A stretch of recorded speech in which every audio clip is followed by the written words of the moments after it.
పిన్నెలికి supreme court ఆంక్షలు విధించింది. Counting కేంద్రంలోకి వెళ్లొద్దంటూ పిన్నెలిని ఆదేశించింది. ఈవీఎం ధ్వంసం చేసిన కేసుకు సంబంధించిన వీడియోను పిటిషనర్ తరపు న్యాయవాది ప్రదర్శించారు. దీనిపై మీ సమాధానం ఏంటంటూ పిన్నెల్లి తరపు న్యాయవాదులను సుప్రీంకోర్టు ప్రశ్నించింది. అంతేకాదు పిన్నెల్లికి ముందస్తు బెయిల్ మంజూరు చేయడంపై కూడా ఆగ్రహం వ్యక్తం చేసింది సుప్రీంకోర్టు. తదుపరి విచారణలో అన్ని అంశాలను దృష్టి పెట్టుకొని హైకోర్టు ఉత్తర్వులు ఇవ్వాలంటూ ఆదేశించింది. తర్వాతి విచారణలో పూర్తి స్థాయి విచారణ చేస్తామంటోంది కోర్టు. ఇక పిన్నెల్లి బెయిల్ రద్దు పిటిషన్పై కూడా సుప్రీంకోర్టులో విచారణ జరిగింది.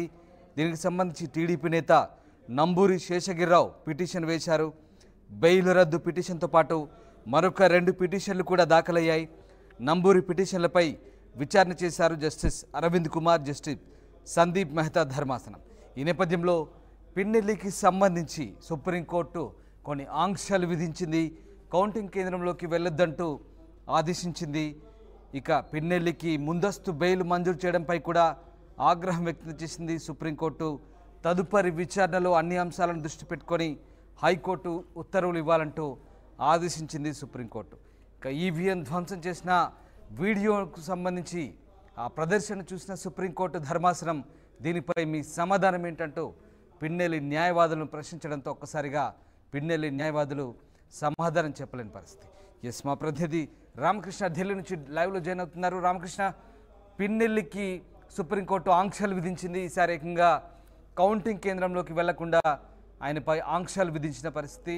మొన్న ఈవీఎం ధ్వంసం చేసిన ఘటన దృష్టిలో పెట్టుకొని సుప్రీంకోర్టు ఈ ఆదేశాలు ఇచ్చినట్టుగా తెలుస్తుంది. ఇంకా సుప్రీంకోర్టులో ఎలాంటి వాదనలు జరిగాయి, దీనికి సంబంధించి సుప్రీంకోర్టు ఎలాంటి ఆంక్షలు విధించింది పిన్నెల్లి?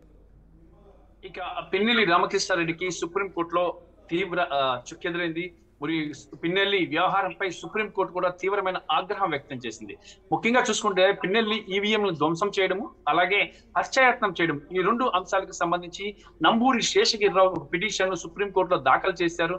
మరి ఈ పిటిషన్ మీద సర్వోన్నత న్యాయస్థానం విచారించిన వెంటనే తీవ్రమైన ఆగ్రహం వ్యక్తం చేసింది. కోర్టు ఈ రకంగా వ్యవహరించడం హైకోర్టులు ఎందుకు వెసులుబాటు కల్పించాయంటూ కూడా తీవ్రమైన అసంతృప్తిని వ్యక్తం చేసింది.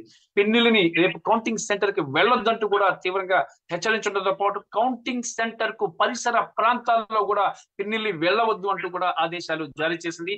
ఈ నెల 6వ తేదీన హైకోర్టు కేసును విచారించి దానికి సంబంధించి పరిష్కారం కూడా వాళ్లే చూపించాలని చెప్పేసి కూడా కోర్టు సర్వోన్నత న్యాయస్థానం కింది కోర్టుని హైకోర్టుకి సూచించింది. మరి ఈవీఎంల ధ్వంసం అనే అంశం చాలా పెద్ద అంశం. దీనికి సంబంధించి సుప్రీంకోర్టు ధర్మాసనం అయితే తీవ్రమైన అసంతృప్తిని వ్యక్తం చేసింది. ఎందుకంటే ఈవీఎంలు ఏ విధంగా ధ్వంసం అయ్యాయి అనే అంశానికి సంబంధించి ఆ వీడియోను నంబూరి శేషగిరిరావు పిటిషన్ తో పాటు ఇక ఆ వీడియోను కూడా పిటిషన్ తరపున న్యాయవాదులు కోర్టు ముందు ఉంచారు. కోర్టు కూడా ఆ వీడియోను చూసింది. ఒక బాధ్యత గల ప్రజాప్రతినిధి ఇలా చేయటాన్ని తీవ్రంగా పరిగణించింది. ఆయనకి ఎటువంటి పరిస్థితుల్లో వెసులుబాటు కల్పించకూడదంటూనే హైకోర్టుకి సూచించింది. మరి ఈ కేసుకు సంబంధించి విచారించి అంశాన్ని పరిష్కరించాలంటూ కూడా ఆదేశాలు జారీ చేసింది. ఈ నేపథ్యంలో హైకోర్టు పిన్నెల్లి కేసును విచారించబోతుంది. హైకోర్టు చాలా ఈ విషయాన్ని, ఎందుకంటే సర్వోన్నత న్యాయస్థానం నుంచి వచ్చింది కాబట్టి హైకోర్టు ఈ విషయాన్ని 2వ పిన్నెల్లికి వెసులుబాటు కల్పించే విషయంలో అన్ని జాగ్రత్తలు తీసుకోబోతుంది. రైట్. అలాగే అంటే ఈ ఆంక్షలు పూర్తి స్థాయిలో ఇక అమల్లోకి వస్తాయనుకోవచ్చు. ఎందుకంటే సుప్రీంకోర్టు చెప్పిన నేపథ్యంలో పిన్నెల్లికి సంబంధించినటువంటి ఇంకా కేవలం కౌంటింగ్ కేంద్రంలోకే వెళ్ళొద్దంటూ ఆంక్షలు విధించిందా, లేదా ఆ ప్రాంతంలో కానీ ఆ ఏరియాలో కానీ ఆయన సంచరించొద్దు, ఆ ప్రాంతానికి ప్రవేశించొద్దంటూ కూడా ఇంకేమైనా పర్టికులర్గా ఆయనపై ఆంక్షలు విధించిన పరిస్థితి ఉందా? ఒక రకంగా ఇండైరెక్ట్ గా హౌస్ అరెస్ట్ అని చెప్పొచ్చు. ఎందుకంటే కౌంటింగ్ కేంద్రాలతో పాటు కౌంటింగ్ జరుగుతున్న పరిసర ప్రాంతాల్లో లోపల గాని బయట గాని ఎక్కడ కూడా తిరగడానికి వీల్లేదంటూ ఆంక్షలు విధించింది. మరి ఈ నేపథ్యంలో ఆయన ఒక రకంగా హౌస్ అరెస్ట్ అనుకోవాలా, హౌస్ నుంచి బయటికి వస్తే కూడా అరెస్ట్ చేసే అవకాశాలు కూడా ఉన్నాయి. కోర్టు ఆర్డర్స్ క్లియర్ గా ఉన్నాయి. ఈ నేపథ్యంలో పిన్నెల్లి ఇంటికి మాత్రమే పరిమితం అవ్వాలి. దానికి మించి ఏదైనా చేసినట్టుగా అయితే ఆయన ఇమీడియట్ గా అరెస్ట్ చేసి నాన్ బెయిల్ కింద జైలుకి పంపించే అవకాశాలు అయితే ఉన్నాయి.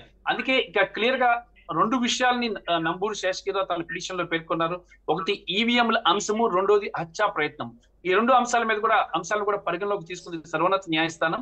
ఈ ఈవీఎంలకు సంబంధించి ధ్వంసం చేసినప్పుడు ఆ వీడియో క్లియర్ గా ఉండగా హైకోర్టు ఎందుకు వెసులుబాటు కల్పించిందని హైకోర్టు మీద సర్వోన్నత న్యాయస్థానం తీవ్రమైన ఆగ్రహం వ్యక్తం చేసింది. మరి ఈ కేసుకు సంబంధించి క్షుణ్ణంగా విచారించి పరిష్కరించాలని కూడా హైకోర్టుని సూచించింది. కాబట్టి పిన్నెల్లి ఇక్కడ ఫిక్స్ అయిపోయారు, అందులో సమస్య లేదు. ఇక ఈ కేసు నుంచి బయటపడటం చాలా కష్టం. కింది కోర్టులు కానీ ఏదైనా వెసులుబాటు కల్పిస్తే మాత్రం హైకోర్టుకి మళ్ళీ సుప్రీంకోర్టుకి ఈ పిటిషనర్లు మళ్ళీ వచ్చే అవకాశం ఉంది. కాబట్టి ఆ అవకాశాన్ని హైకోర్టు మరోసారి పిటిషనర్కి ఇవ్వకుండా ఉంటుందని చెప్పేసి కూడా న్యాయ నిపుణులు చెబుతున్నారు. Right, yes, thanks for the update Ramakrishna. ఇది మొత్తం మీద పిన్నెల్లిపై సుప్రీంకోర్టు ఆంక్షలు విధించింది.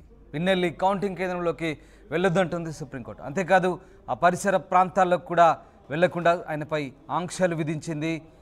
గతంలో ఈవీఎం ధ్వంసం కేసులో మొన్నటి పోలింగ్ సందర్భంగా ఈవీఎం ధ్వంసం కేసుకు సంబంధించిన వీడియోను చూసిన సుప్రీంకోర్టు ధర్మాసనం దీనిపై మీ సమాధానం ఏంటంటూ పిన్నెల్లి న్యాయవాదులను ప్రశ్నించింది.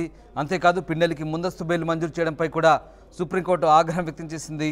తదుపరి విచారణలో అన్ని అంశాలను దృష్టి పెట్టుకొని హైకోర్టు ఉత్తర్వులు ఇవ్వాలంటూ ఆదేశించిన పరిస్థితి కనబడతా ఉంది.